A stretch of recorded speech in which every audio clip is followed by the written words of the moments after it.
অবৈধভাবে মাছ শিকার বন্ধে চট্টগ্রাম বন্দরের বহির্নোঙরে বিশেষ অপারেশন চালাচ্ছে নৌবাহিনী। এ বিষয়ে আরও খবর জানাতে সেখান থেকে সরাসরি যুক্ত হচ্ছেন ইমদাদুল হক। ইমদাদ,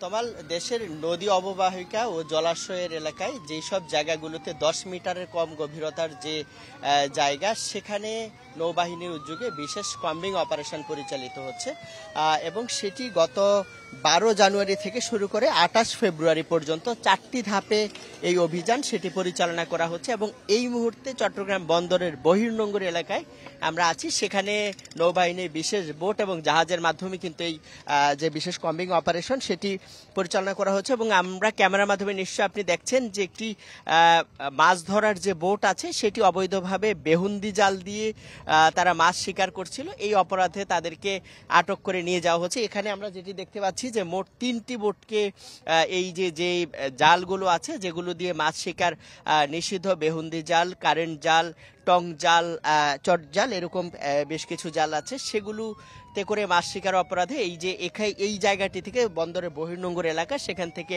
3টি মাছ ধরার বোটকে আমরা যেটি দেখছি যে জাল সহ তাদেরকে আটক করা হয়েছে। তো নৌবাহিনীর পক্ষ থেকে যেটি জানানো হয়েছে, গত 12 জানুয়ারি থেকে যে অভিযান চলছে চট্টগ্রাম, কক্সবাজার সহ দেশের 10টি জায়গায়, চাঁদপুর সহ দেশের 10টি জায়গায় যে অভিযান, সেখানে এখন পর্যন্ত আসলে অবৈধ জাল প্রায় 1,10,00,000 টাকা মূল্যের অবৈধ জাল তারা উদ্ধার করা হয়েছে।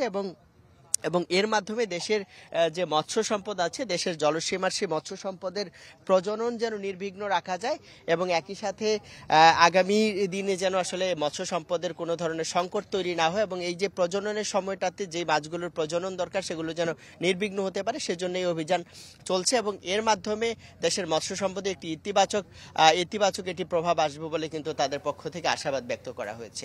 তমাল, এই ছিল আমার কাছে এখান থেকে সবশেষ খবর। আপনাকে ধন্যবাদ। চট্টগ্রাম থেকে আমাদের সঙ্গে যুক্ত হয়েছিলেন ইমদাদুল হক।